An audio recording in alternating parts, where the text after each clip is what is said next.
Acara ini didukung oleh Desa Pay, cashless-nya kerabat desa Indonesia. Jadi yang pertama itu kita harus ini dulu, audit tadi. Sebetulnya kita produksi real kita itu berapa? Konsumsi kita berapa? Kalau itu tidak jelas, solusinya juga tidak jelas. Kalau itu sudah jelas, kira-kira produksi itu yang sebenarnya terjadi, sekian. Kita tinggal berarti akan bicara masalah teknik, sesuatu bilangan angka-angka yang realistis. Tetapi kalau dari sini, nah sekarang tadi, data tahun 2018, katanya surplus 0,45 dari data yang saya tahu. Ternyata impornya 2 juta. Nah sekarang kita harus mulai dari sana. Audit dulu, kita punya lembaga audit. BPK misalnya turun berapa sebenarnya. BPS turun, cocokkan dengan Kementerian Pertanian, produksi di lapangan. Itu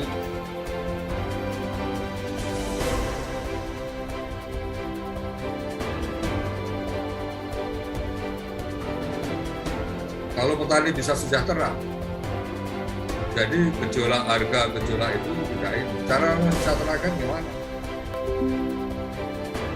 Itu ya harus pendekatannya kita ke integrated farming. Integrated farming ini kita harus optimasi pemanfaatan. Dan kebetulan ini ilmu saya, Mas Kak. Oke, ini seperti yang di foto-foto ini apa? Nah nanti saya coba sampaikan. Iya.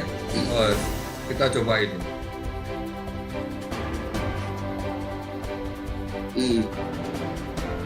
Dari foto yang pertama. Ya, foto pertama ini. Yang pertama ini. Jadi kalau kita mau integrated farming, ini ada padi. Ada padi. Ada kolam ikan. Kolam ikan. Ada bebek. Ada bebek. Ada bebek. Jadi kalau kita lihat di sini, ini satu lahan sawah ini, tadinya sawah. Ada berapa komoditas di sini? Ada bebek, ada ikan, ada padi. Lahan ini kosong. Ini ceritanya ini. Kalau kita mau integrated farming, kolam ini punya fungsi yang pertama untuk kolam ikan, budidaya ikan. Yang kedua, kira-kira hama tikus itu nggak akan masuk ke sana. Barrier terhadap hama tikus. Nggak ada kira-kira ketika hama tikus itu kita bisa menyelesaikan sampai sekarang sorenya setengah mati. Kemudian hama serangga, orang penggeret batang. Kalau di atas saluran ini kita kasih lampu UV kalau malam, serangga itu dari padi ini pada terbang kemari, jatuh kemari dimakan ikan. Ini salah satu solusi. Kira-kira ketika kita akan menerapkan integrated farming, kita bisa mengurangi daripada hama yang akan menyerang pengendalian hama bagi tanaman padi. Ini gambar ini. Selanjutnya, coba berikutnya ya. Nah ini bebek. Nah ini kan kolam tadi. Ini ada eksperimen ini. Ini yang di bawah ini. Ya. Yang bukan, yang satu lagi, jangan yang bebek, sebelum bebek. Satu lagi. Sebelum bebek. Gambar 10. Kandang dia? Bukan. Sebelumnya. Nggak ada. Ya ini sebelumnya. Nah ini. Ya ini. Ya. Ini di kolam ini ada kecil ini. Ini ada styrofoam ini ya. Ini baru percobaan. Ini yang namanya kita mau mencoba aquaponik. Aquaponik ini perpaduan antara aquaculture dengan agroponik, dengan hidroponik. Hidroponik. Ya. Ini padi kita tanam di atas rakit. Di atas rakit itu ngambang ya? Ngambang. Dan ini kolamnya. Kolam ini kalau ini kebetulan kolamnya harusnya nutrisinya tinggi warna hijau, tapi ini karena irigasinya masih tergantung kepada ini. Kalau ini kita kasih nutrisi tinggi tanah selalu di air ini, dan media yang ada di padi ini kita atur dengan kandungan pupuk tertentu, saya yakin ini akan kita temukan padi ini bisa tumbuh cukup bagus. Kita bisa setting, tapi ini kita belum ketemu. Ini baru permulaan, ini belum ketemu. Tapi ini sudah banyak dicoba, tetapi hasilnya belum menggembirakan. Saya berharap kalau ini kita terapkan nanti, ini bisa, kalau kita bisa targetnya itu satu titik, satu rumpun ini bisa dapatkan 15 rumpun atau 20 rumpun, 20 batang. Kemudian setiap batang atau setiap malai itu kira-kira kita bisa mendapatkan 300 bulir saja. Padahal kita potensi 500 bulir sampai 1000 bulir. 300 bulir saja kita bisa mendapatkan kira-kira 20 ton. 20 ton per hektar. Ya, tetapi ini baru teori, baru potensi. Tapi ini belum ini. Ini yang ke depan akan terus menerus kalau nanti ini melibatkan nanti banyak ahli di sini.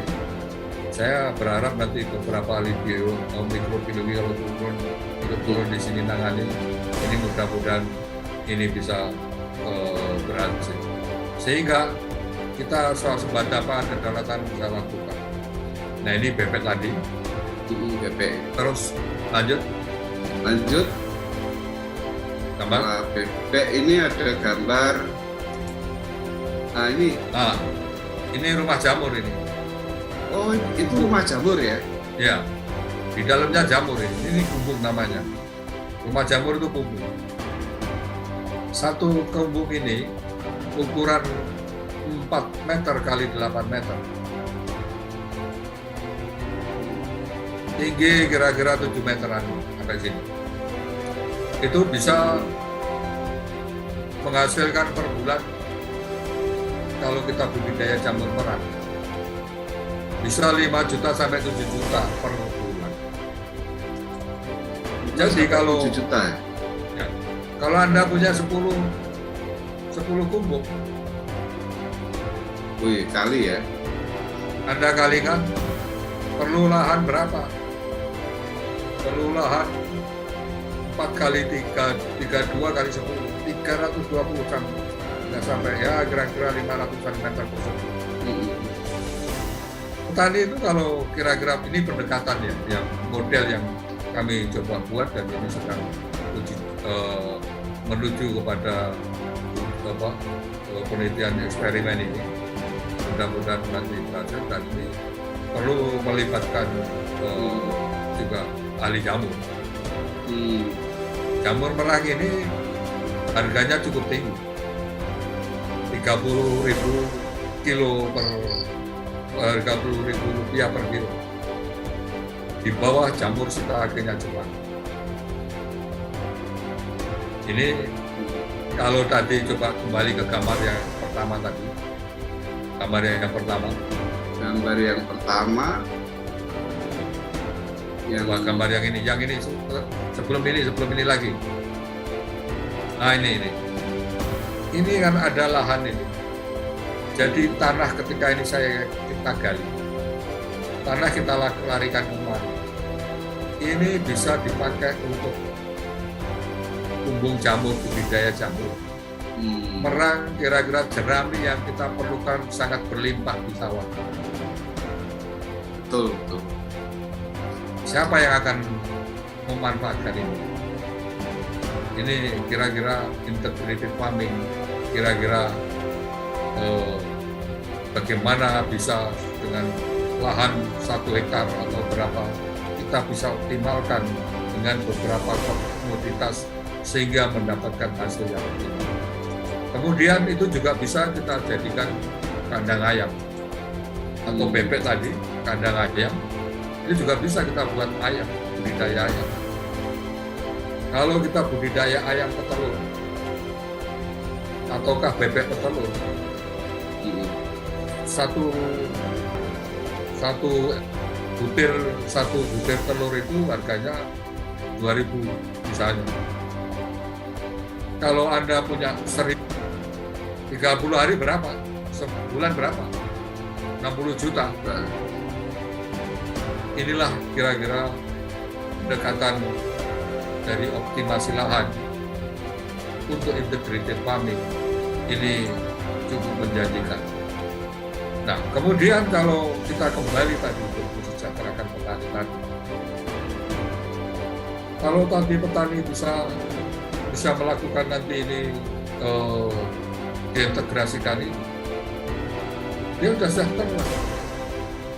Ketika sejahtera, padi apa kan, ya petani bisa jual ataukah jual padi murah pun nggak masalah, itu hanya itu.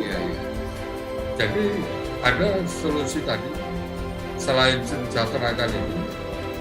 Bagaimana kalau saya berpikir out of the box, keluar dari orang-orang yang biasa berpikir yang selama ini berpikir linear.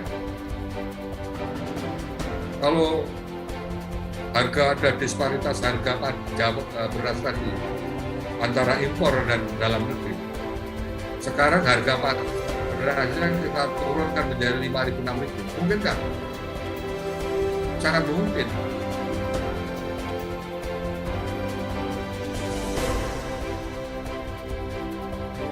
Integrated farming ini, dan kita bisa jual beras dengan harga murah. Bahkan kita bisa ekspor.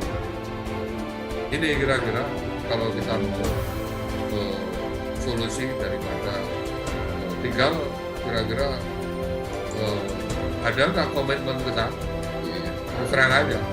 Jadi saya coba melakukan, tetapi kedodoran dari pekerjaan.